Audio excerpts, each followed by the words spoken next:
Oklahoma Senator Mark Wayne Mullin. Senator, welcome back to the program. As far as I'm concerned, there are a few things that need to happen. There are now 82 senators that have signed on to a massive sanctions bill. I think that has to happen. Two, I think we must insist that Europe stop funding this war machine of Putin and stop buying energy from Russia.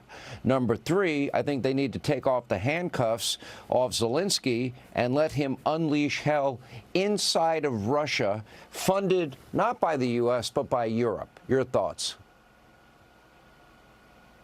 Sean, you're absolutely correct. The president has been very patient with Putin, and I get it. The reason why he did. I mean, we saw how much patience Reagan had with Gorbachev. At the same time, he's trying to clean up a mess that he didn't start, right? I mean, this war would have never taken place if Trump would have been in office, but now it is. He's been very clear, Sean, from day one, he wanted the killing to stop. He's tried to work with Putin. His patience is running thin, and you and I know President Trump personally. When he's done with you, he's done. And if Putin continues to push this envelope the way that he is, he's going to give Zelensky the tools he needs to fight back on the full scale and full support of the United States. But Europe needs to take a lead. This isn't our fight. This isn't in our backyard. This is Europe's backyard. However, President Trump has made it very clear, Sean, that he wants the killing to stop. And he was very clear in his statement a while ago. Now, talking about the sanctions, Russia right now is selling petroleum products, refined gasoline, and crude oil to China at a 70% rate, meaning 30% off of what the actual going rate is. They're using what we call these ghost fleets to avoid sanctions, to avoid detection, but we know they're going there. Lindsey Graham, myself, and a few other senators led this sanction bill. We have been holding off because President Trump wanted time to negotiate with Russia. Because the negotiations are breaking down, I can see as soon as we're ready to move this bill forward, we'll be able to pass this in the Senate, we'll be able to pass it on the House, and then President Trump will sign it. The sanctions will cripple Russia's economy. You'll see the ruble crash. You'll see the way they've been able to benefit from it. This won't go. Yes. All right, European countries are making Putin rich. They're funding his war machine. They're allowing this all to continue. And many of these countries have not and continue to not pay their fair share for NATO defense. And what is the reason for NATO in the first place? Isn't the number one priority and fear about Russian expansionism and their territorial ambition? It 100% was.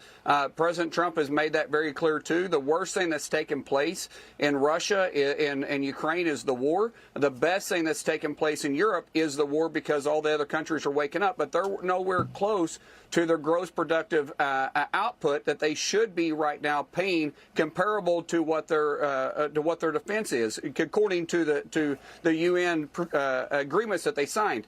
President Trump has put a lot of pressure on them, and this is why I said that Russia and Ukraine isn't in our backyard, it's in Europe's backyard. They're the ones that need to take the fight, but the United States can back that fight up. If we're going to get Russia's attention, if we're going to get Putin's attention, they've got to know that their backyard is against them, and they've got to push back. A lot of people are wanting the United States to lead in this. Why? Because we finally have a strong leader in President Trump.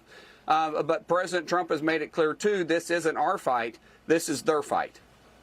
All right. Well, how are we going to stop if they want the massive discount on energy that they're getting from Russia, and they're bypassing the sanctions? I think you call them ghost ships, and they're dropping off all this energy into Europe and Western European countries.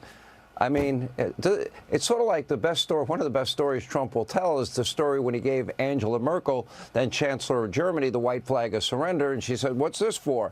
Well, that's because you surrendered to Russia by signing a multi-billion-dollar deal to get your energy and the lifeblood of your economy from Vladimir Putin. So it seems like they're hell-bent on having it both ways, and it's not going to work out that well for them in the end. Well, Sean, part of the tariffs that the renegotiations that we're working on, it will absolutely stop this. The two countries that are benefiting the most from cheap Russian oil is India and China. The new trade deal that we're working with India and we're working with China would prevent them from doing this and doing business with countries that the United States put sanctions on, which is why Russia is also trying to negotiate with us at the same time.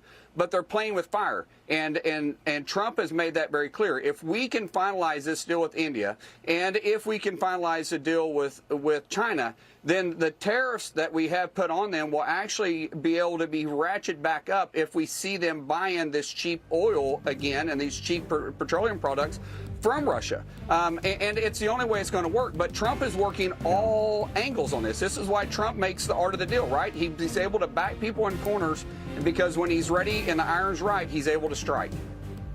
All right, Senator, we appreciate your time. Thank you for being with us. A lot of work ahead of you, but at least the president's trying to stop it. Let's hope he's successful. All right.